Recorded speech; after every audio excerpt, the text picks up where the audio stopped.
దుబాయ్లో bike driving licence తీసుకొని food delivery job చేయాలనుకుంటున్నా బ్రదర్. దీనికి ఎంత ఖర్చు అవుతుంది అని చెప్పి మన ఫాలోవర్లో ఒక అన్న అడిగిండు.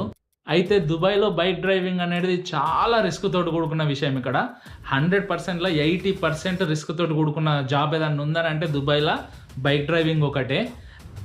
అయితే ఇదే ప్రశ్న నన్ను ఎవరైనా నా సొంత వాళ్ళు అడిగినట్టయితే నేను కంపల్సరీ వద్దని చెప్పేటోడిని. కానీ మీ కుటుంబ పరిస్థితులు బాగాలేక అన్న నేను కంపల్సరీ జాబ్ వేయాలనుకుంటున్నా అని అన్నారు కాబట్టి నేను మీకు దీని గురించి అయితే ఎక్స్ప్లెనేషన్ ఇస్తున్నా. ఫ్రెండ్స్, దీనికైతే మనకు 2.5 lakhs రూపీస్ దాకా ఖర్చు అవుతుంది.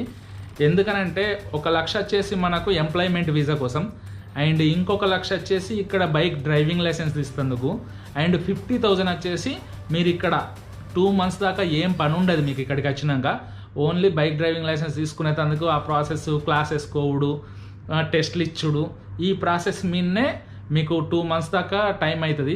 ఆ 2 months మీరు ఇక్కడ ఉండాలి. రూమ్ రెంట్ అండ్ ఫుడ్, మన ఎక్స్పెన్సివ్స్ చిన్నమిలా ఉంటాయి కదా, సో మన ఎక్స్పెన్సివ్స్ అన్నిటికి కలిసి ఒక 50,000 అయితే మినిమం మన దగ్గర ఉంచుకోవాలి. సో ఎగ్జాక్ట్లీ ఇక్కడికి వచ్చినాక మీకు ఎమిరేట్ సైడ్ వచ్చేందుకు ఒక 15 to 20 days పడుతుంది. దాని తర్వాత మీరు బైక్ లైసెన్స్కి అప్లై చేసుకుంటారు. అప్లై చేసుకున్నాక తర్వాత 1 month 2 month లోపల మీకు బైక్ డ్రైవింగ్ లైసెన్స్ వచ్చేస్తుంది.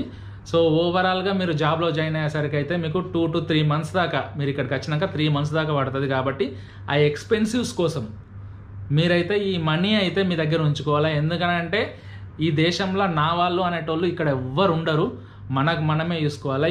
మినిమం ఇక్కడ ఎక్స్పెన్సివ్స్కి అయితే పైసలు తెచ్చుకొని మీ జాబ్ కోసం మీరు ప్రయత్నించుర్రి, కంపల్సరీ మీరు సక్సెస్ అవుతారు. కానీ ఈ విషయంలో మాత్రం నేను ఒకటి చెప్తా, కష్టే పల్లి అన్నది ఈ బైక్ డ్రైవర్లకు మాత్రం బాగా వర్తిస్తుంది.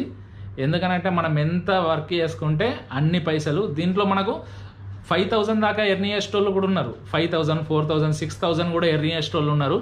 వాళ్ళ హార్డ్ వర్క్ని బట్టి ఎర్నింగ్ అనేది అయితే ఉంటుంది ఈ వర్క్లో. అయితే నేను చెప్పినాక మీ ఒపీనియన్ ఎట్లుందనేది కామెంట్ చేయండి.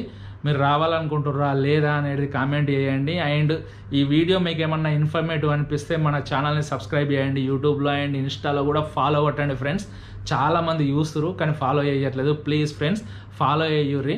మీరు ఫాలో చేస్తేనే మనం ముందటికి పోయే అవకాశం ఉంటుంది. ఇంకా మంచి వీడియోలు చేసి, మంచి హెల్ప్ఫుల్ వీడియోలు చేసి మీ ముందటికి వచ్చే అవకాశం ఉంటుంది. జై హింద్.